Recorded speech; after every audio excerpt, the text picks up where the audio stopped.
Dear friends, I cordially welcome all of you for this webinar, Wider Contextual Biblical Hermeneutics, jointly organized by the Church of South India and Ecumenical Christian Center. Today we have an amazing, brilliant biblical scholar by name Reverend Dr. Edwin Jebaraj. Let me introduce Reverend Dr. Edwin Jebaraj. Reverend Dr. Edwin Jebaraj is Associate Professor of the New Testament in Gurukul Theological College and Research Institute, Chennai, India.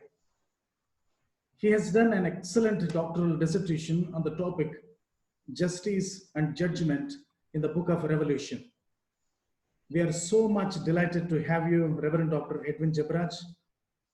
Today, Reverend Dr. Edwin Jebaraj will be presenting a scholarly presentation on the theme, The Miracles in Synoptic Gospels.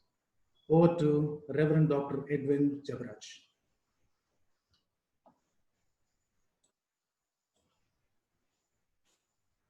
Sir, please unmute and speak. Thank you. To all of you, I consider this as a privilege I have been given. It's an honor to me to discuss with you on the theme, the Synoptic Gospels portrayal of or understanding of miracles. First of all, I should thank Dr. Johnson Thomas Cookie and also the leaders from ECC for giving me such a wonderful privilege to teach or to present a paper on this subject, miracles in the Synoptic Gospels. I hope all of you are able to hear me. And yes, I'm also glad that several of my friends, particularly the students from Gurukul, are here. And also, I'm glad that there are several who have joined in this online program, webinar. So welcome to each one of you. Yes,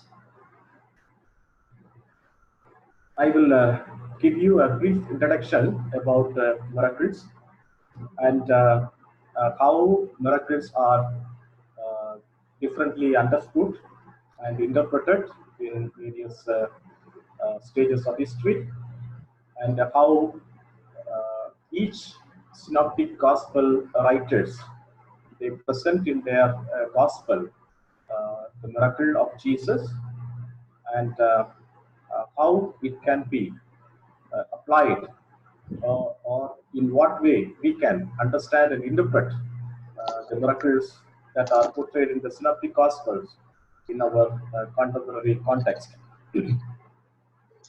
And let me begin with a small definition of miracles in the synoptic gospels. The miracle, the word miracle is defined in diverse ways. One of the simplest definitions that I saw is given by Collins English Dictionary. It says, miracle is an event which is wonderful and supernatural. And this definition comes very close to the Latin term, which is miraculum, which means something to be wondered at. Now, the Scottish philosopher David Hume, in his essay on miracles, defines miracles as not something merely extraordinary, but it's a violation of a law of nature. So he considers miracles as a violation of a law of nature. And this subject or this statement is subject to debate.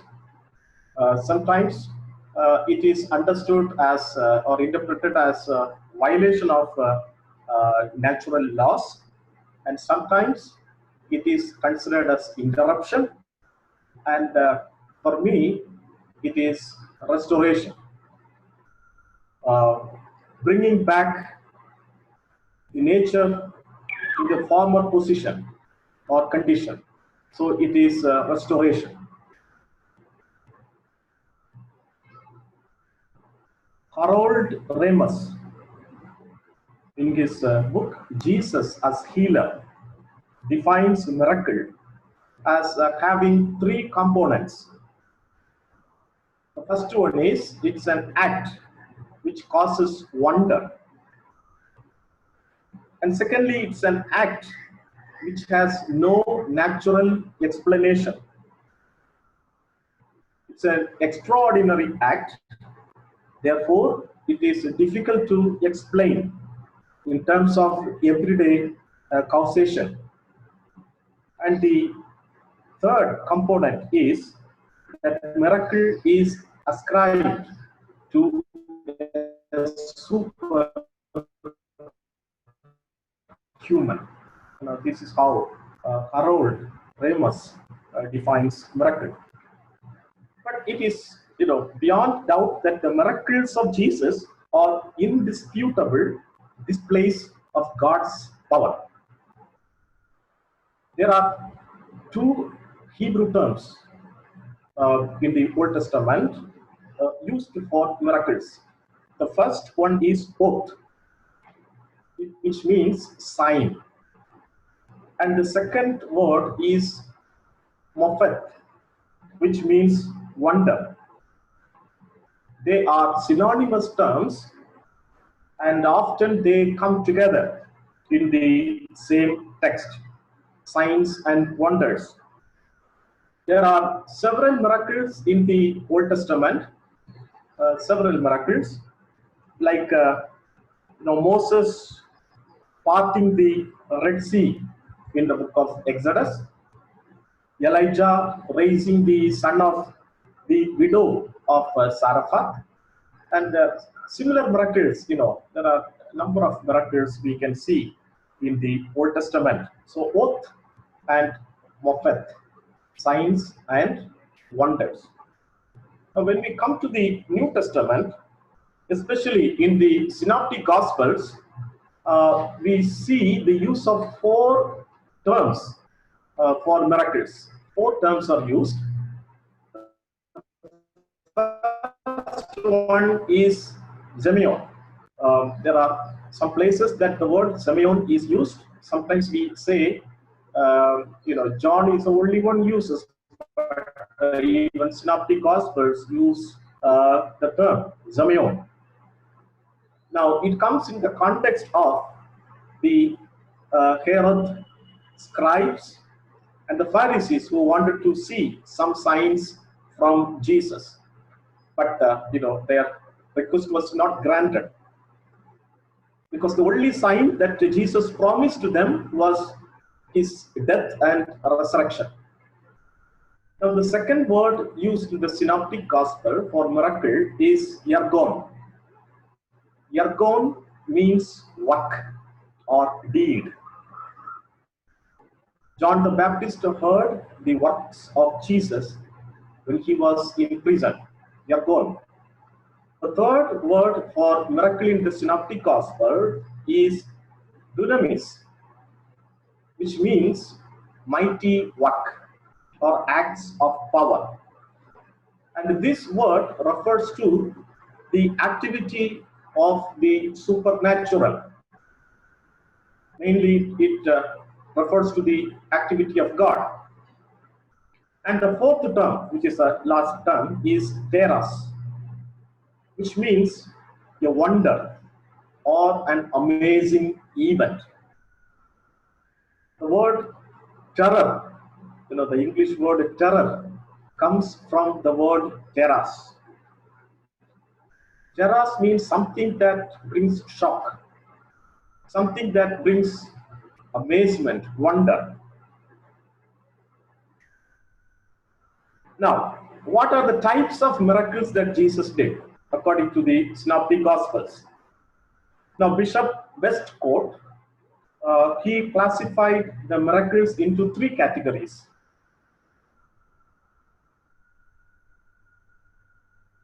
miracles of nature, miracles on human.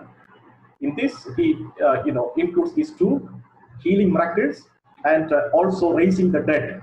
And the third one, according to Bishop Westcott, is exorcism, miracles on the spirit world. But generally, the miracles in the Synoptic Gospels are categorized into four: healing miracles.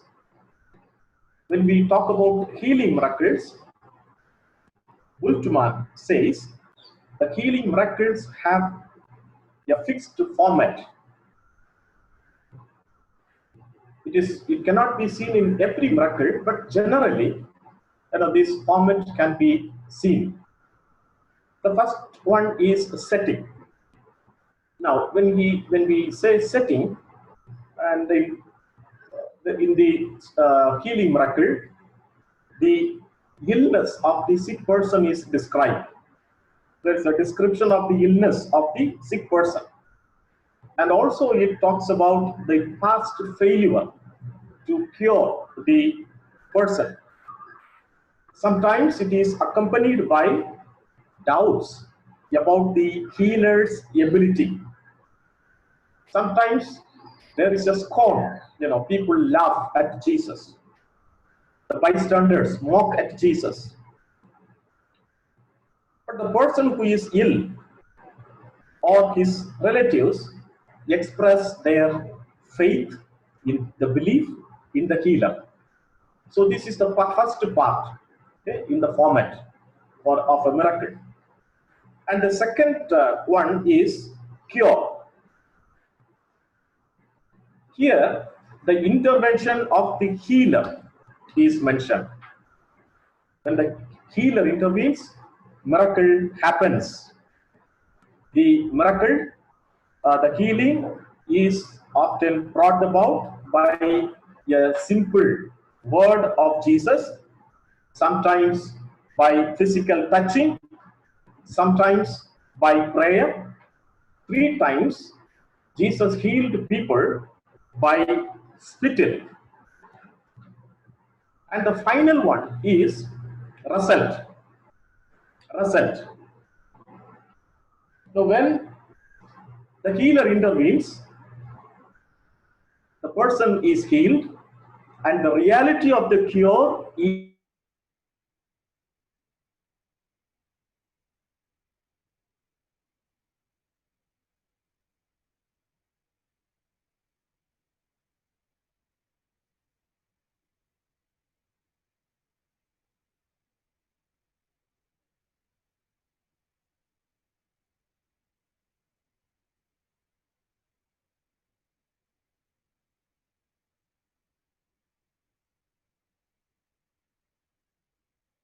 restorer of these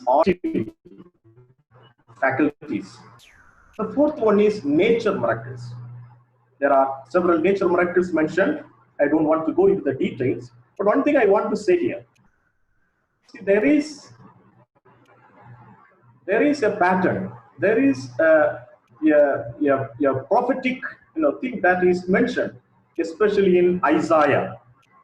So some of the miracles of Jesus in the Synoptic Gospels can be termed as Isaianic symbolic mighty works. There are 3 Isaianic passages that we need to note here. The number 1, Isaiah 35 verses 5 following, and also Isaiah 42 verse 1 to 7, and Isaiah 61 verses 1 to 3. In these 3 texts, we see an expectation of a Messiah when Messiah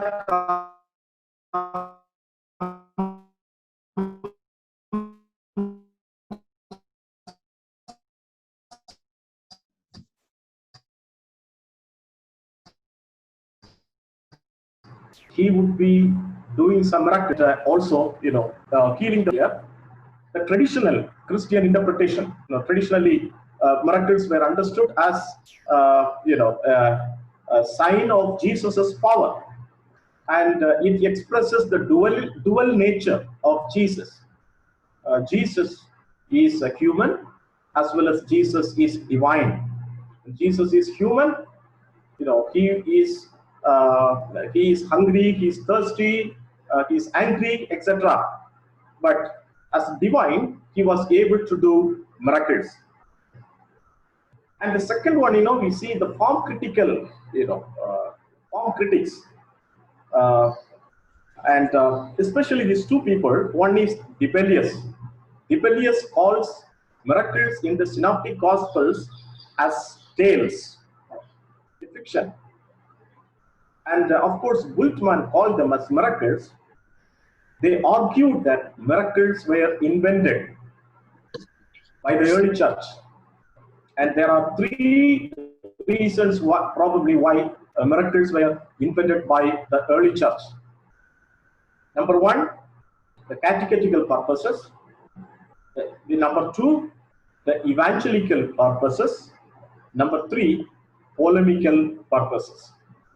So it is to encourage the believers in their life, in their spiritual life, and it is to help them in their evangelistic task, and also to defend them in their arguments against the Jewish opponents, to prove that Jesus was the Messiah.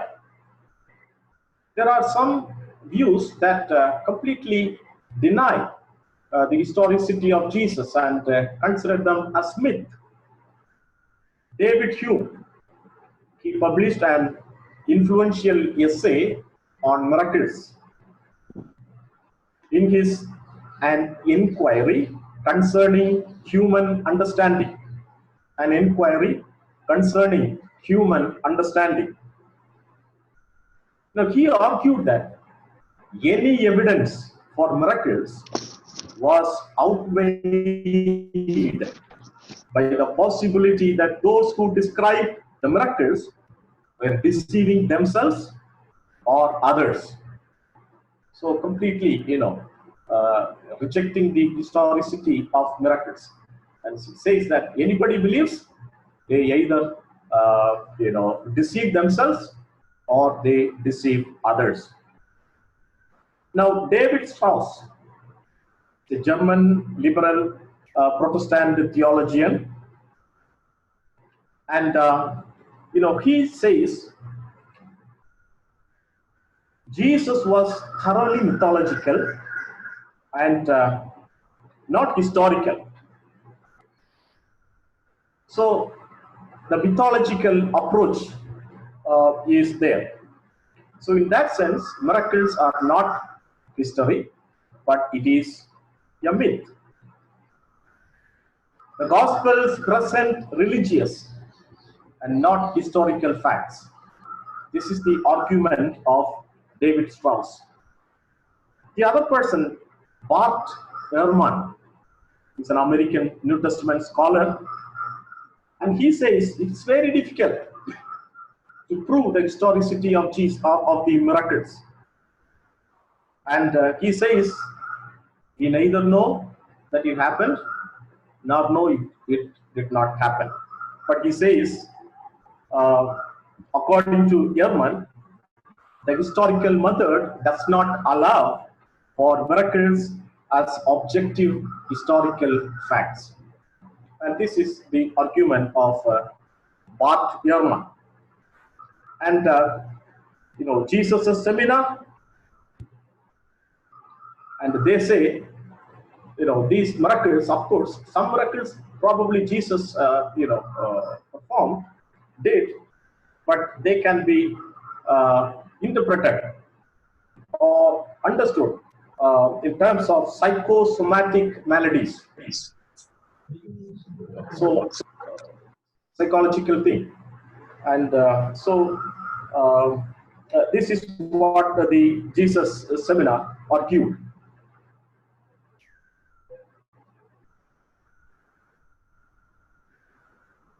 Now let us look at the miracles in the three books that are before us, the Synoptic Gospels, miracles in Matthew, Mark, and Luke. And see, let me tell you, I view the miracles in the synoptic gospels using the method conflict, the conflict method, and through which I am looking at the miracles that are portrayed in these three gospels. So I argue that the conflict is the frame in which miracles are, miracles are to be understood. Conflict theme. So we know that Matthew was written at a time his community was undergoing some suffering, and because the Jewish Christians were facing the heat from the other Jews. They were probably minority, people from the other communities, but they were all undergoing undergoing suffering, and some persecution from the other people. Now, with 28 chapters, Matthew's Gospel is the longest Gospel. Now, in Matthew, all these four words that we mentioned earlier, Yergon, Semeon, Teras, Dunamis, all these words are used. In fact, the word Dunamis, which means mighty works, appears 7 times in the Gospel of Matthew. Yergon, it comes only once. Semeon, the word Semeon is used 12 times. And the word Teras is used 1 time. There are 35 miracles performed by Jesus if we take into account the miracles in all the Gospels. 35 specific miracles. But 20 miracles are found in Matthew. 20 miracles. There are 3 miracles that are peculiar, that are found only in Matthew.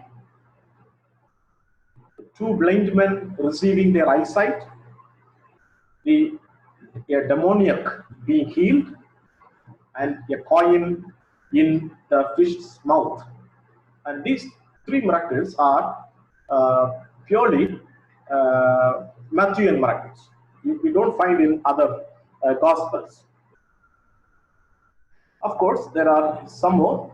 Let me go to, yes. The miracles recorded by Matthew falls into 4 categories.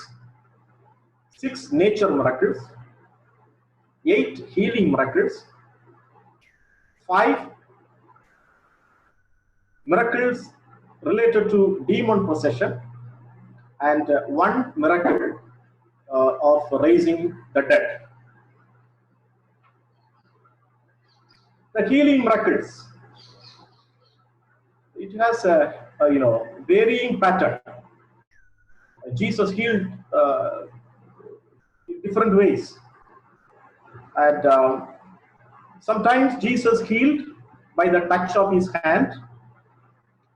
Sometimes Jesus heals through a word. Once Jesus healed from a distance, and in sometimes the faith of the sick person is involved. Sometimes the faith of others. Sometimes there is no mention of faith.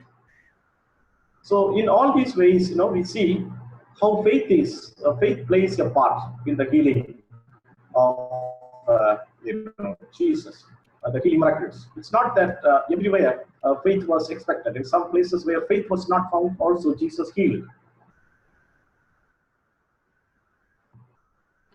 Now, Julius Schneewind is a German Lutheran theologian, and very beautifully he says, Jesus is presented as Messiah in word. That is in chapters 5 to 7. Messiah in word, and 8 and 9, he is presented as Messiah indeed. If you read the entire gospel, we see these two, simultaneously coming: Messiah in word and Messiah in deed. That may be the reason, the miracles are considered as acted parables. Acted parables. So, Messiah in deed.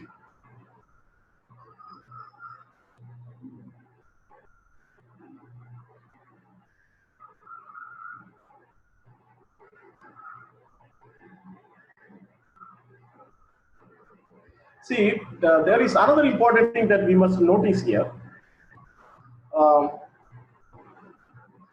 Matthew is excluding carefully the spittle that was found in Mark. The Markan story of the healing of the deaf man. We find that in Mark 7:31 to 37. So Jesus, applied a spittle on his eye to heal them. And now Matthew chapter 8, verse 22 to 23. Again, the healing of the blind man of Bethsaida. In these two occasions, Matthew uses spittle, okay, as a medicine to heal. But carefully, Matthew avoids that spittle. Maybe to present Jesus as an unique healer in comparison with the healers of that time, who used metals, stones, herbs, parts of animals, and other materials that were considered potent against disease. So now Matthew is not using that. Now coming to this conflict, because why I am so interested is that in all the Gospels give emphasis to the kingdom of God. That means kingdom of God is antagonist. It is a resistance movement. It resists. And miracles are symbols of the arrival of God's kingdom. Now, the framework in Matthew, so in which the miracles can be understood. The political conflict in Matthew's story, it begins with, the Herod massacring children. And there is a conflict. He could not accomplish killing Jesus. But now Pilate, carried out the task. Now conflict comes, finds its place very often. Now in the Sermon on the Mount teaching, if you look at, the entire, sets of teaching, you see Matthew mentioning anger and murder first. Okay, in the midst of conflict, the people should not retaliate. Okay, they should resist. They should fight back, but not like others, because anger may lead to murder. And then Matthew presents Jesus as second Moses.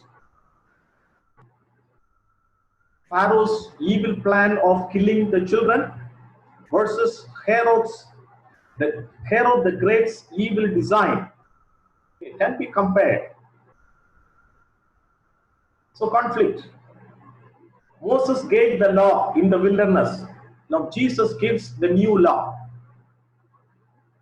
Moses gave manna in the wilderness. Jesus feeds the 5,000 in the wilderness. There can be a comparison with Moses. That Jesus is the new Moses. And of course, I don't know whether Moses had a conflict with the religious authorities, but certainly Moses had a conflict with Aaron, his brother, who was also a priest.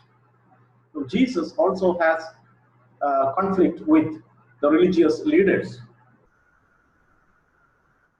And so Matthew presents Jesus, the miracles in this context, saying, how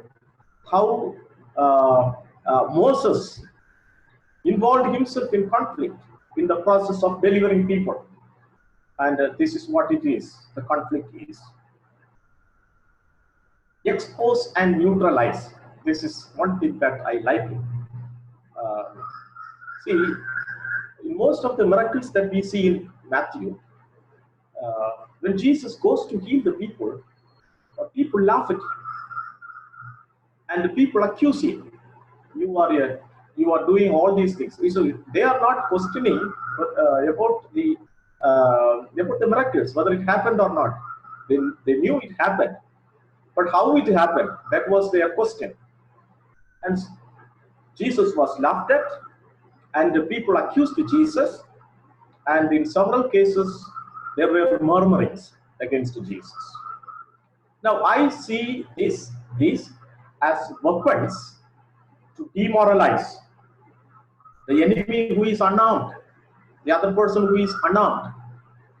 Now, this is what the people did. But what are the counter weapons Jesus used in his act of healing people? Indifference. Jesus was indifferent when the people laughed at him. He didn't care. Laughing was ignored. Accusation was countered. People asked, what authority? By what authority you are doing? And then Jesus, countered them by asking a counter question, and they were silent. They could not answer. And then the murmuring, it was answered by shout of praises and giving glory to God because of the healing, because of the redemption. So exposing and neutralizing is one of the tactics that we see in most of the miracles in Matthew. So the idea of conflict that we see very much here in Matthew and miracles. Now let me go to the other one, miracles in Mark. Whether we can understand miracles recorded in the Gospel of Mark by using this method, conflict method. Now, Matthew, as we all know, the theme of discipleship or emphasis on discipleship indicates that Matthew also wrote at the time of suffering and persecution. The Roman government, the Roman Empire, in the context of that, people were put into a lot of suffering. That's what I can assume by reading the Gospel. Mark, in the beginning of the Gospel, he shows that the reign of God, the kingdom of God, stands in direct conflict with the reign of evil. There is a beautiful book that is written on this. Most of you must have read it, Binding the Strong Man, the political reading of the Gospel according to Mark. And you can also download it, the abridged version. It is freely available.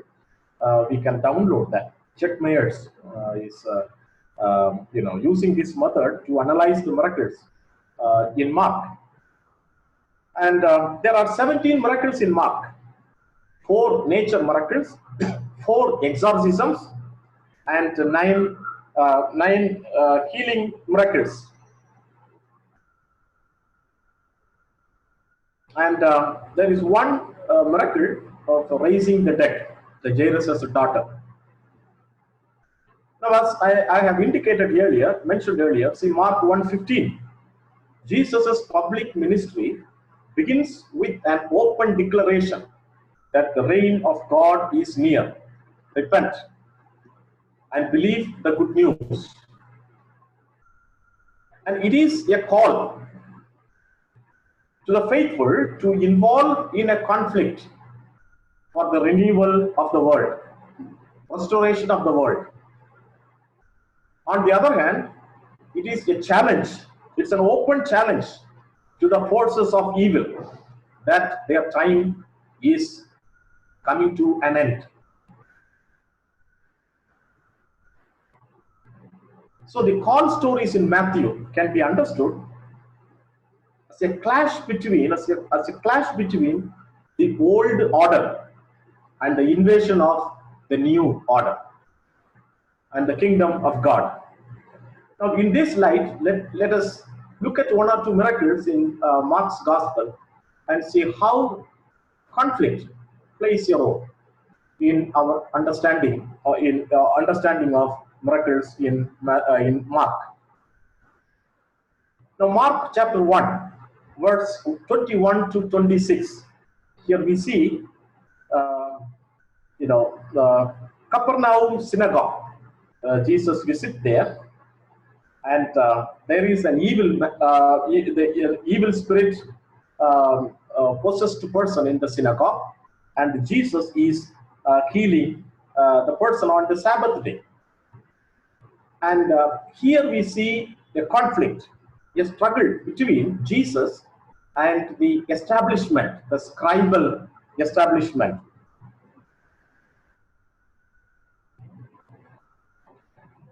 When Jesus goes there and he preaches there, people were astonished. Okay, astonished. The crowd was astonished, saying that Jesus' power was, power is not found in any others. Jesus had extraordinary powers, unlike that of the scribes. Irritated this, probably irritated the scribes who were present there. And now, see, there was a person with the evil spirit, chapter 1, verse 23, unclean spirit, and the demon challenges Jesus. The next verse 24. Because there is a protest of someone anticipating invasion by a hostile force. Now there is a hostile force that have come to challenge the evil power, and now this challenger becomes, challenger is frightened, and he says, "Have you come to destroy us?" There is a fear. Now the question is, upon whose behalf is the demon speaking? Probably the demon possessed person here represents the scribal community there, because now it poses a challenge to them, the religious order, the conflict. Now after this healing, later on, of course, there are some miracles happen in between. Now we see the other other case in which Jesus heals a demon-possessed person. We see in Mark chapter 5. Jesus comes to a Gentile area, and there he meets a demon-possessed person, a man with an unclean spirit. And he also challenges Jesus. He says, "What do you want with me?" The Decapolis. The person is living in the tombs, and there is a picture of pigs, herd of pigs, and these things indicate that it is a context of impurity. Now, in this whole setup, we see the military terminology used. Now, there was a synagogue encounter. Now, there is another encounter outside the territory. And looking at this, the legion, the demon, and the command Jesus gives indicates that Jesus challenges the Roman authority, and they are very territorial, challenging them. And finally, what happens? The pigs ran into the sea, and they perished there. Now, this brings to mind Moses' challenge, and the Pharaoh's army drowned in the Red Sea. So, two things: religious order, as well as the political order, was challenged by the miracles that Jesus performed.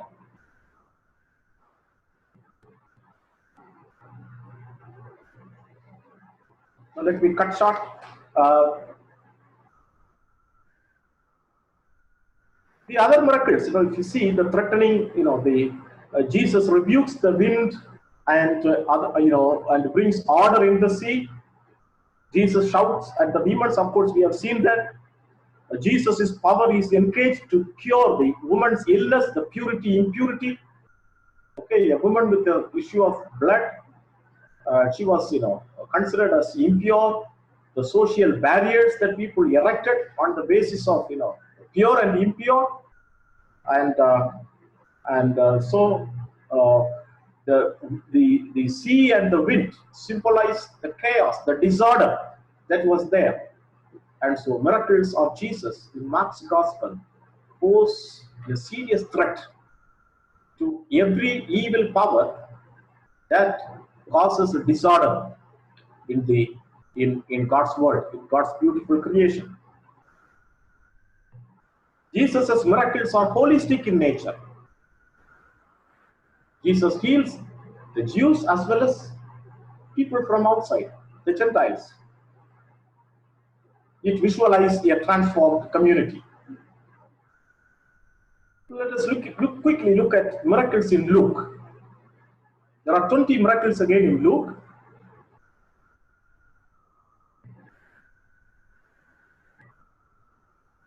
Healing the sick, raising the dead, casting out demons, power over nature. All these miracles are there. 20 miracles altogether we see in Luke's gospel. 20 miracles. Out of these 20 miracles, 14 miracles can be found in Mark's gospel. 2 miracles are Q material, only found in Matthew and Luke. That is the centurion's servant and the dumb man with a demon, the demon-possessed person.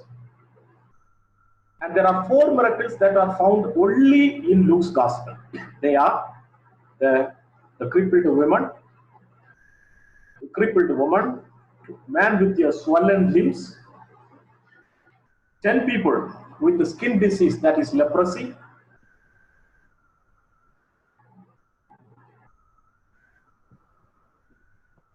and the high priest's servant. Jesus is fixing the ear that was cut off. And all these things we find only in Luke. Now let us look at the conflict motif here in Luke. I was trying to find some good books to connect it with that, but could not. And finally, whatever came to my mind, I just put it, and I'm just saying it. Now, conflict motive, the framework in which Luke's miracles can be understood. It begins with a conflict. Now, you see, in Matthew's gospel, when Jesus was born, Herod was after Jesus, to kill him. Here in Luke's gospel, it is not there. In infancy narratives, we see joy, singing, jubilation, and all that. But then, there is one conflict that is predicted in the Song of Mary, Song of Mary. Luke chapter 1, verses 50 to 53. See, there is a upheaval, moral, political, and economical. There is going to be a revolution, conflict, because revolution comes with conflict. So the conflict in 3 areas, realms: moral, political, and economical. Now we see in Luke chapter 3, verses 10 to 14, we see the crowd, the tax collectors, the soldiers coming to John the Baptist to be baptized. And there you see an economic revolution. He's teaching. Luke's gospel is the gospel of the poor and women and the people who were considered as outcasts. And also there are many things about Luke's gospel, like gospel of Holy Spirit, the universal gospel, and those kind of things we see. But universalism is also found in Matthew's gospel, we cannot deny. From the beginning, there is an emphasis for a new structure, for a new society. And this is visualized in the teaching of John the Baptist. X is laid at the root of the trees. You repent, are going to be, cut off. Now here in Luke's Gospel, there is one thing. Matthew presents Jesus as the second Moses, whereas in Luke's Gospel, I think Luke presents Jesus as the second Elijah, as the final Elijah. Very interesting. Luke omits Mark 1:6 because there we see the description of John's hair and his dress, camel's hair, mantle, and leather belt. These things, information, details, Luke omits. And probably Luke wanted to present Jesus as Elijah, the prophet. In Luke chapter 4, 24 to 27, the Nazareth Manifesto. That is the programmatic. Jesus begins his ministry with an open declaration in the synagogue at Nazareth, where he outlines, the type of ministry that Jesus would be doing. There he says, no prophet is accepted in his own country. And then he mentions Elijah, saying there were many widows, but Elijah was sent only to his kingdom. So it gives an impression that for Luke, Jesus is Elijah, okay, the prophet. Like Elijah, and maybe if I say it wrong, you can correct me. See, of course, when we see, Jesus feeding the 5,000, sometimes there is a tendency to connect it with Moses, because Moses also, was there feeding the people in the wilderness. But I am thinking, why can't we connect it with Elijah? Because you see, Jesus multiplied the 5 fish, 2 fish and what's that? 5 loaves and 2 fish, isn't it? Yes. But now there is little, and Jesus multiplied. Whereas people in the wilderness, Old Testament, nothing, and they all ate. But the problem comes to connect it with Elijah is that Jesus fed the people in the wilderness. So can we take it as 50-50? So Jesus also, resembles Moses on the one hand, and on the other hand, Jesus resembles Elijah, because little things is multiplied there. But overall, Luke gives an impression that Jesus is Elijah.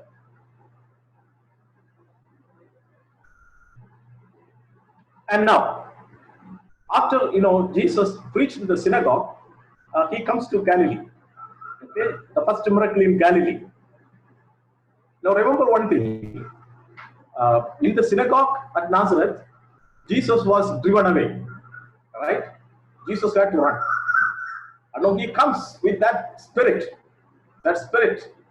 and now he comes to Galilee, and he enters a synagogue. And very interesting. And there you see a demon-possessed person. And now the demon throws the man down, oppressed. The man was under oppression. But now what happens?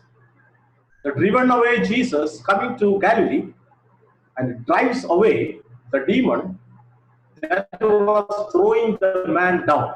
That's a very beautiful, miracle that we see Jesus performing after he comes out of the synagogue at Nazareth. The first miracle, according to Luke. Of course, he hints that there were miracles done earlier, but this is the first miracle that we see. Now, chapter 7 and chapter 17 in Luke's Gospel, we see the centurion's servant is healed. Inclusive nature. Now, the dead who are considered as outcast and people who were considered as poor. the marginalized sections of the society. Chapter 17, see, Jesus heals 10 lepers, but one leper comes back to give thanks to Jesus, and that happened to be a Samaritan. Okay, the inclusive nature of Jesus's miracles. And on Luke 13, 10 to 17, now see another conflict that we see. Jesus called the religious leaders who were trying to stop Jesus from performing the miracle as hypocrites. Hypocrites. See, in those days, animals are respected. Animals are respected, of course, protected. That's fine. But now there's an interesting thing we can also try to connect it with our present context. That is, Jesus says you give importance to animals. And if your donkey falls, then you run there. Animal, if it is fallen in a pit, you protect it. But then what about this human being? Okay, giving animals more importance than human beings. And that was the way the structure was operating in those days. We can understand, Jesus' miracles, how it challenges the established structures that denied life. Human life was not worth compared to an animal's life. Now Jesus is challenging that. Now maybe, briefly, I would say one or two things, but how, it is relevant today. In what way we can look at Jesus's miracles today. And in the last, in a couple of classes before, when Rachan presented the paper on parables, and you see our Jnanavaram Ayya, he spoke about the subversive nature of the parables. I said miracles are acted parables. Okay, so it can be understood as subversive in nature. Sabbath regulations, the purity and pollution, and those kind of things, political, untouchability, religious untouchability, social untouchability, all these are challenged. So this can happen only when we look at parables through the method of conflict. Okay, without conflict, there is no challenging that can take place. Jesus' miracles are borderless, borderless Christianity. So Jesus' miracles are borderless, and Jesus, Jesus violates the barriers that people created, and denied life on the basis of the borders, purity and pollution, rich and the poor. Okay, the social elite and the socially outcast, and all those things. The caste practices, I think we can connect it today with the caste practices that are prevalent. People from the margins and how they are being treated. The Christian miracles, the miracles that Jesus performed, gives courage and hope and invite people to involve in conflict with Jesus to destroy the barriers that human beings have created to be secure, okay, at the cost of the poor and the marginalized people. The kingdom, the miracles of Jesus is also inclusive nature, kingdom of God, equality, and Jesus Christ did not show any partiality when he performed the miracles, and food for all, health for all, life with dignity for all, and equality in worship. So miracles invite people, okay, to be equal in God's sight. Any context that denies food is challenged. Okay, Jesus feeding the 5,000 and also the 4,000. A society that is indifferent to people in need is challenged. All divisions are challenged. And Jesus' miracles give hope to the hopeless. And it gives a great challenge to the rich and the powerful, threatening them with a message that their time is nearing. Okay, kingdom of God is near. The miracles that Jesus performed are just an indication.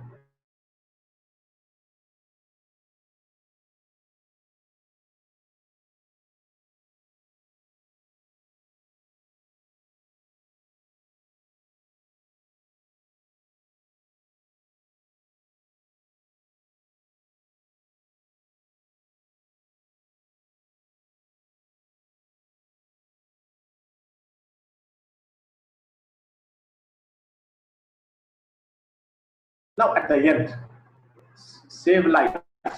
There are hundreds of doctors who have died in their war of saving life. Can we consider Jesus as the wounded healer that can help us to start from the below, to identify the poor, the margins, people in the margins, and to save lives. So Jesus, the wounded healer, because in the process of healing people, Jesus was killed. Isaiah 53, which we see, that Isaianic passages that there in Matthew's Gospel, giving Jesus as a suffering servant, a Messiah who gives life, who saves lives, but in the process is wounded. But of course, the wound is not a defeat; it is a victory. With this, I close, and now you can. I should say that this is my first attempt. I have not done this kind of thing before, so you can help me with supplementing, adding to whatever I said. If there are somewhere I have gone wrong, you can correct me, and you can also raise questions, may ask for clarifications. With my limited knowledge, I will try my best. Thank you. Thank you very much indeed, Reverend Dr. Edwin Jebaraj, for the fantastic presentation. In fact, your presentation itself, a great miracle for us. Thank you for exploring different kinds of miracles, different categories of miracles. Thank you so much for unpacking historical, philosophical, sociological, theological dimensions of miracles. Thank you for taking each synoptic gospel to explore various dimensions of miracles. Thank you so much for also raising number of social issues related with people at margins, theological issues. Thanks for giving a great hope by exploring importance of miracles. Now I give this time to the floor, to the screen. Before I give this time, I have few instructions. Your question should focus the topic, and your questions should be precise. Kindly ask one question only, because we have more than around 140 people are here.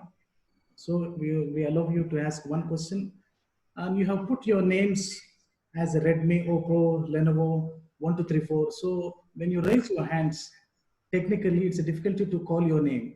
Please put your name so that it's easy for us to mention your name and give your time. Over to the screen.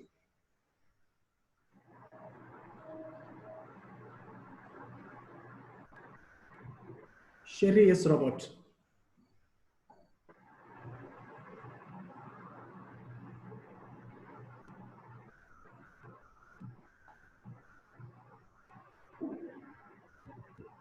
Please unmute yourself and raise a question. Hello? Yes. Yeah, sir. Thank you for the meaningful class. Hello, my question is that what is the theological positions of the miracles, especially in the 21st century? We are in the post-modern or the post-secular era. How we can redefine or regenerate the theological positions of the miracles in church day context, today's church context? Thank you. See, when we think of the theological context of the miracles, it is a call to take sides. Jesus identified himself with the people in the margins, Jesus was the Messiah. At the same time, Jesus was also a healer. And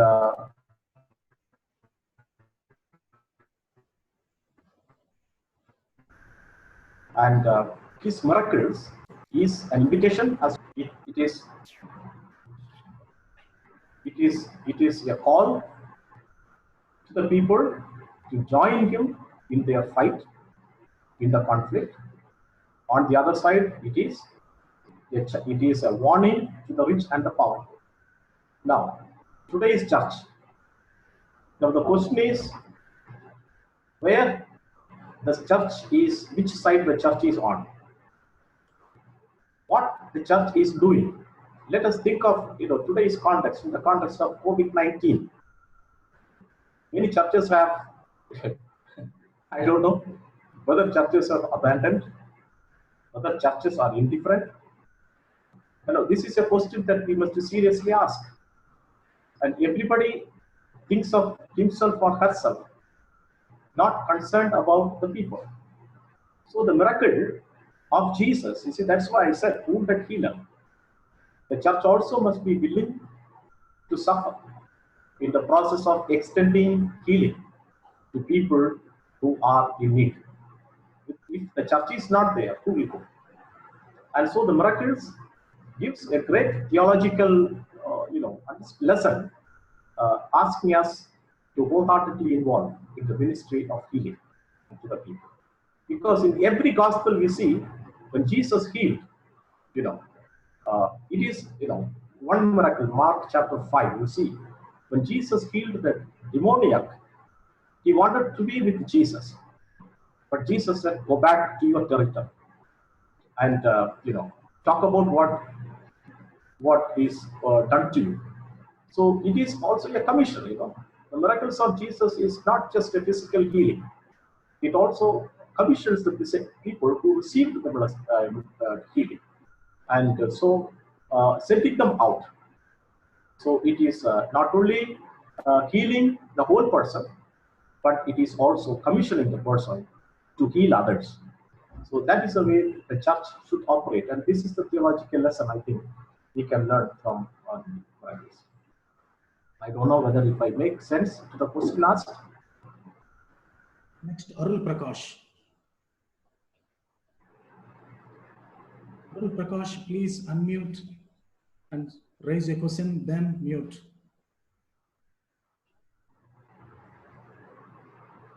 Arul Prakash.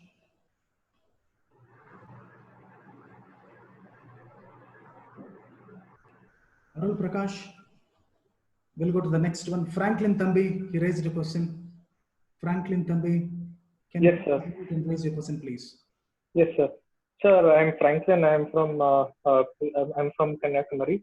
Sir, my question is that we have seen that Jesus had performed many miracles, and many followed him after the miracles, seeing the miracles and all. So now, even in today's context, there are many people who are in need of miracles to happen. And is it lawful, or to what extent it will be right to invite people to Christianity, or to invite people to taste Christ in the form of miracles? Yes. Thank you. See, the reason why people followed Jesus was not only for miracles. The context in which Jesus was doing ministry was a context in which people were in poverty, most of them.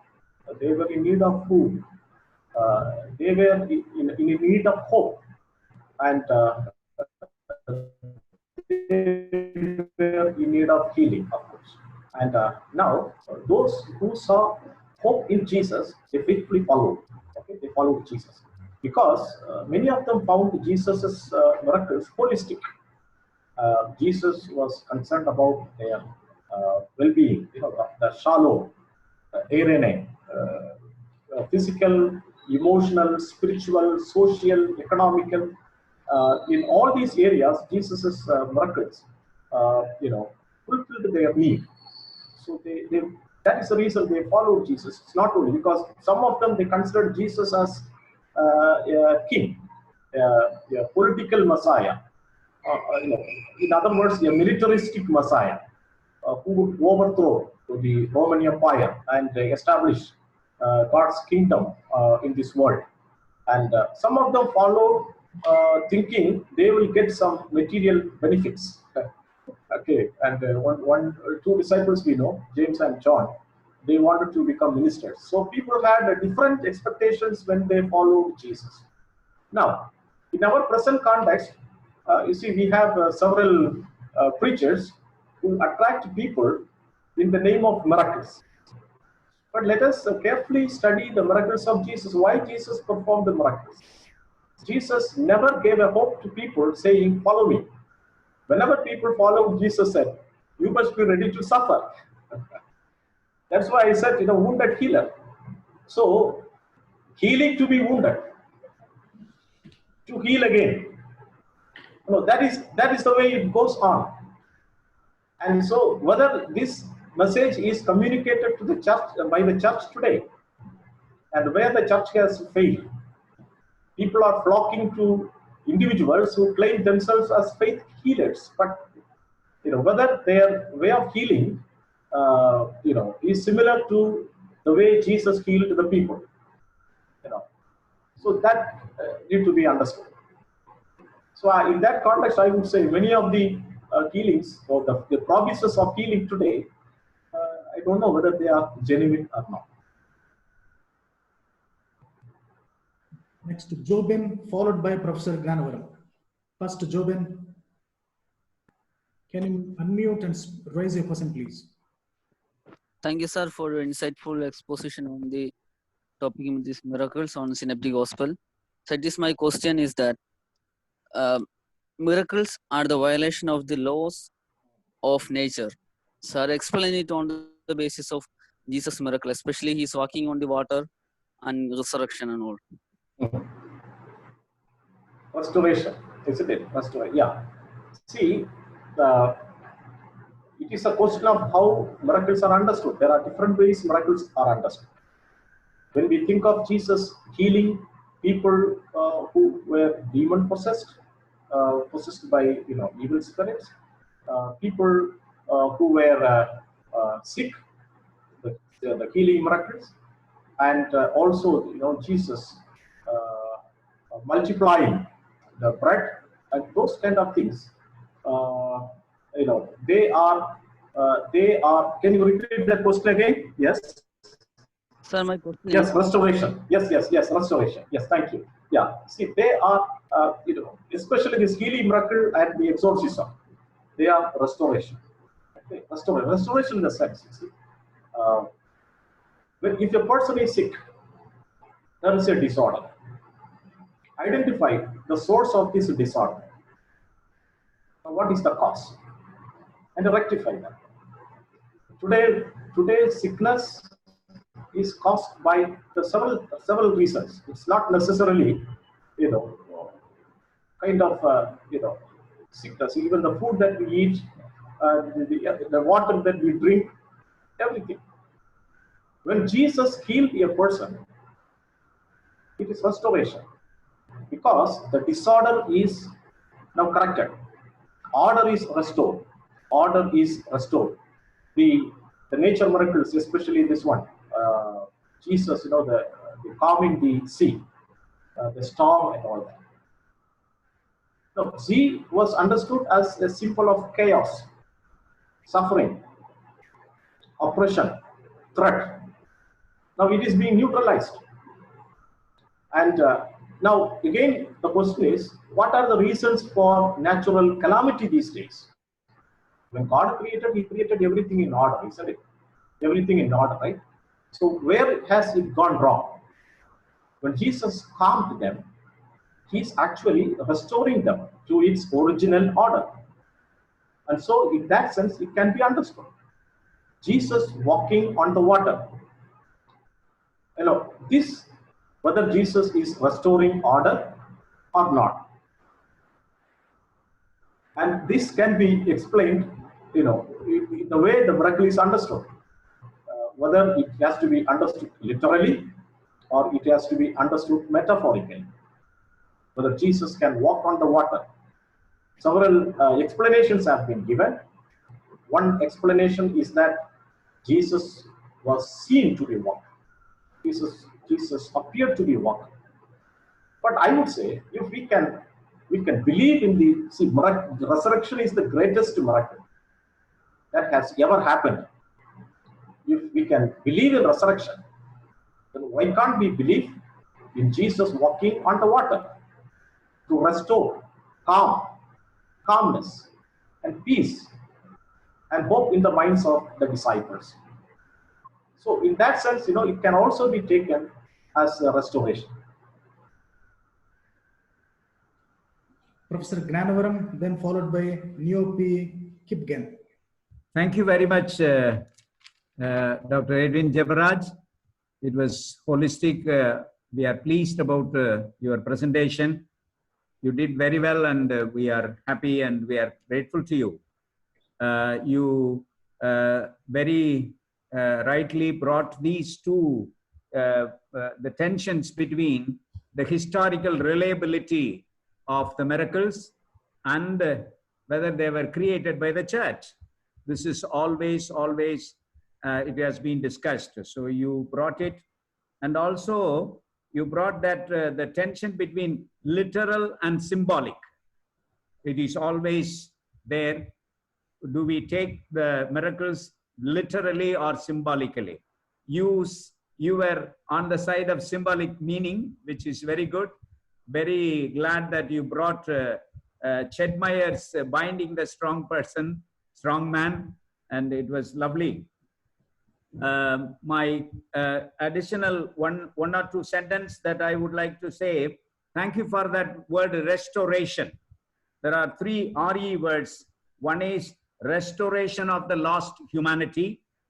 The second is reclaiming the lost human dignity and redeeming what was lost by the power of evil. And that is symbolic for the understanding of miracles. Thank you very much. You brought it very well. A language of liberation. There is a language of liberation in that miracles. Only one suggestion, a request to you.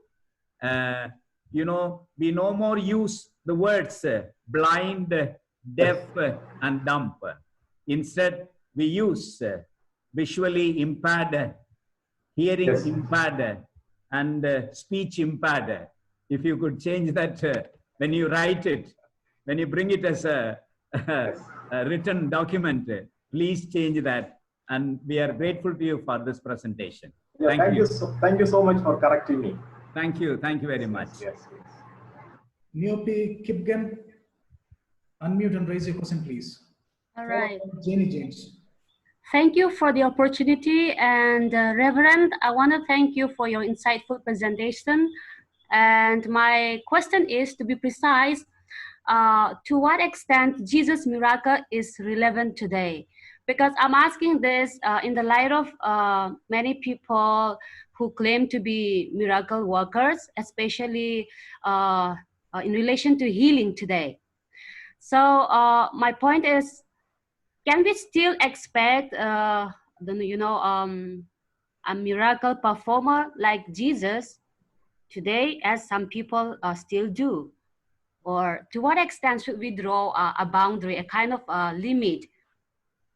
Thank you. There are, thank you, sister. There are several, miracle workers today. Okay. There are several miracle workers today. And even in the time of Jesus, there were many people who did miracles. And Jesus also said, people who were not with him also did miracles.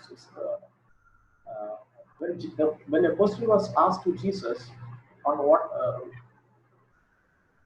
this not question, when people accused to Jesus that you were doing miracles with the help of Beelzebub, the chief of the demon, Jesus asked a counter question. Then, by whose help your children are doing this? That means even at the time of Jesus, there were miracle workers who were performing miracles. Having said that, coming to this present context today, now, what made Jesus to do miracles? That distinguishes Jesus from the other miracle workers. Whether Jesus did it for a show, not. The miracles were, Jesus' response to the suffering people in need. Jesus had compassion. Jesus had no expectation. And the miracle workers, they always expect something, either appreciation from the people or monetary benefits. Now, Jesus also had the power to heal people from distance. Okay? A distance, just a word. Today's miracle, I have seen several people trying to chase away, chase out the evil spirit from people. And the poor person who is possessed or assumed to be possessed, the kind of suffering the person is put in, that raises a lot of questions. People can just stretch their hand and then take ash, convert things into this and that. So what is the reason for which all these things are done? So Jesus is not like that. Jesus did miracle because he was compassionate, and because see, miracle expresses Jesus's personality, his nature. He cannot simply teach without doing some miracles. That's what Jesus is. And that's why when people said, do something for us, so we will believe, Jesus said, mind your business, I will not do. So Jesus left. So it is not for exhibitionism or monetary benefits, but to help the people in order to make them live and alive. I will say live and alive, because living is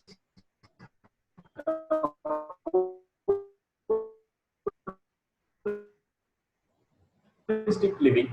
Alive means doing something for others. Okay, differentiates Jesus' miracle from others. Ma'am, Janie James, then followed by Pete Jabaselvi. And one more thing, if you don't mind, sir, shall I before answering this question, one more thing. No miracle worker will dare to do miracle if they know that their miracles are going to kill them. Okay. Jesus, knowing fully well that he would die at the end, he was bold enough to do miracle. This itself is enough to say that Jesus is a unique miracle worker. Just 1 second, let me connect it with a PowerPoint. It's almost on. Just 1 second.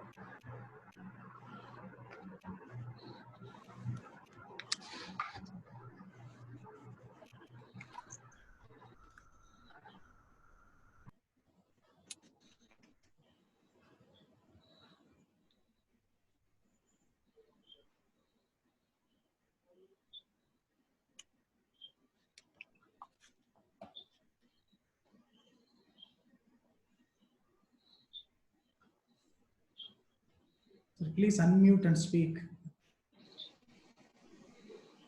Please. Can I ask? Ma'am, please wait, ma'am.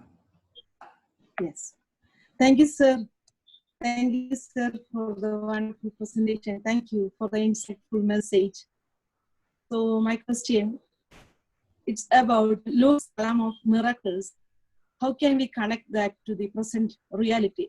Especially you are telling about the marginalized, about the poor, women and children, and the low caste people, the caste difference. We are living in a very sad situation in our present reality. How can we connect Luke's view of miracles to our context? Thank you, sir. Luke's view of miracles in our context, isn't it? Yes. Yes. Thank you. See, Luke's gospel was written to the poor people. keeping, of course, he wrote his gospel to this, you know, what's his, the friend of God. Yes. Yes. He wrote his gospel, of course, the Roman official, in whose house he was a Theophilus. Theophilus, thank you. Yes. Doctor. See, Jesus' miracles were the declaration at synagogue Nazareth. Jesus is saying, people are saying, please do miracles. We are the Jews, the privileged community. Okay, privileged community. When Jesus announced or cited Isaiah 58, 6 and Isaiah 61, 1 to 3, Jesus is reading. And that is the announcement he made, outlining his mission. And this is the ministry that I am going to do. Spirit of the Lord is upon me, so and so. And then the people are saying, do this something like that to us. We are the privileged community. Now Jesus is saying, no. There were many widows in Israel, but Elijah was sent to the widow at Zarephath. Okay. And now there were many lepers in Israel, but Naaman the Syrian was healed. Now we can think of the anger that the people had at that. They wanted to kill Jesus. Okay. Then Jesus is moving. Okay. Jesus is moving. And then you can see Jesus healing people from the marginalized community, healing people from the other communities, healing person from the Roman officials, servant, those kind of things we see. So people who were rejected, outcast, oppressed, get the priority in Luke's gospel. And rich people, of course, they may find several means, for treatment. But what about the poor people? And this is why Luke's gospel is considered as gospel to the poor. From the beginning till the end, we see Luke's Jesus is always favorable to the poor, the marginalized, the women who was considered as second-class citizens in the Jewish society. So this can be an encouragement to us who are called to serve. Give priority to those who are in need, the suffering. Rich people can go to hospital and get the finest treatments. I would say churches must have the culture of the cross, to give care to the poor and the needy and the rejected and the margins in the society. And so that way we can take it, I think. Thank you. Yeah. Java Selvi, this will be the last question. Good evening, sir. Evening, yes. So thank you, sir, for your presentation. Your presentation is very relevant to us. My question is, in present day context, in media we see many miracles, but why not in the churches? Nowadays, Ministry of Miracles has become famous. Why? Media, we see miracles. Why not miracles happen in the church, isn't it? What is the second part of your question?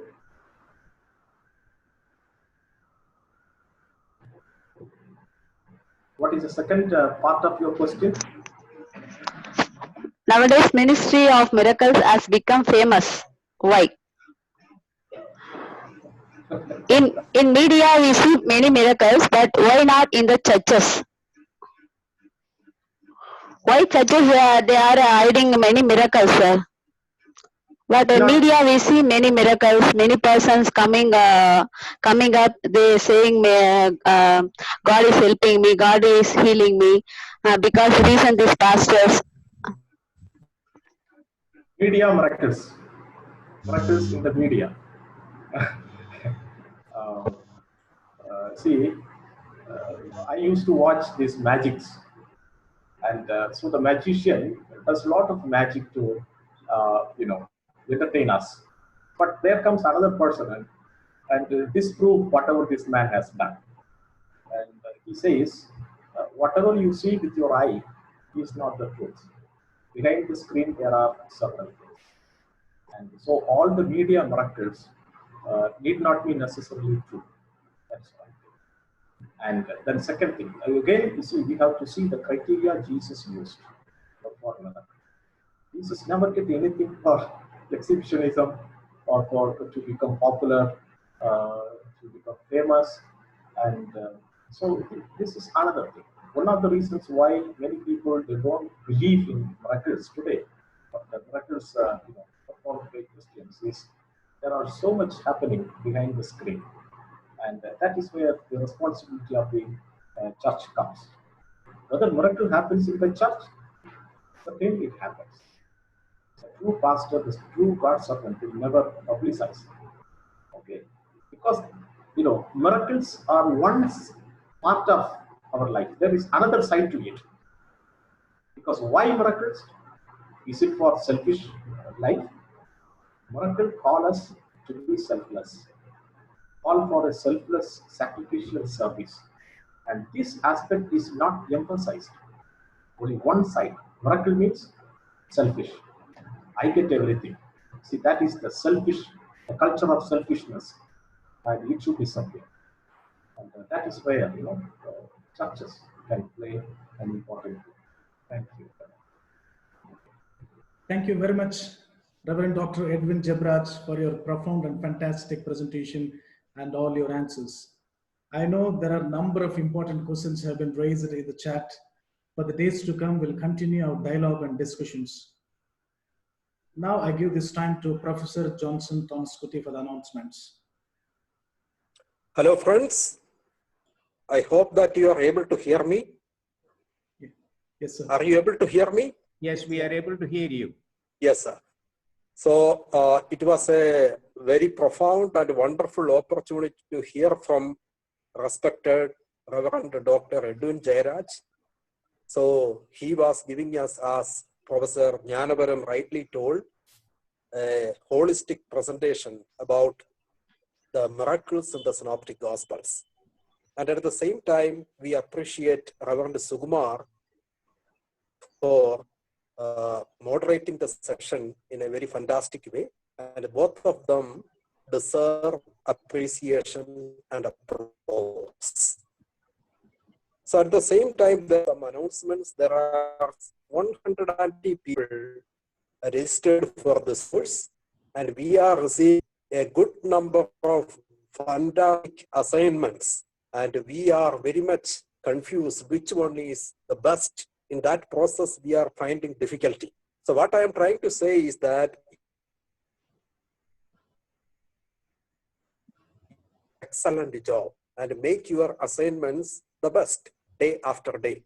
For the next week, you have another assignment, that is the miracles in the Synoptic Gospels and significance, relevance for the mission and ministry of the church in today's context here, in Bangladesh, in Myanmar, and in Nepal, in whatever context you are from. Okay, so you have to look at miracles in the mission and ministry of the church from your own context. So in that way, you are going to write a reflective, what is called assignment of around 300 words. Don't write too much. Okay, don't write too much. Only write 300 words. Within that limit, you have to write. And next week, we are going to have the sequence of today's presentation, that is Signs in the Gospel of John. Signs in the Gospel of John. That is presented by another significant New Testament scholar from the Northeastern Indian context, Reverend Dr. Taka Temchan Ao. So let us wait for the next presentation, and at the same time, we give a big applause to Reverend Dr. Edwin Jairaj and Reverend Sukumar. Thank you so much for your presentation. Thank you. Have a good evening. Question for the Thank you, sir. Thank you so much. Thank you, sir. Thank you. Thank you. Thank you for the nice presentation, sir. Thank you for the nice presentation, sir. Thank you so much, sir. Thank you very much. Thank you so much, sir. Lovely. Thank you very much. And thank you so much, sir, for the presentation. Thank you so much. Thank you, sir. Thank you, sir. Thank you, Dr. Lovely, Javaraj. lovely. Thank you very much. I could see my friend Pratap Jain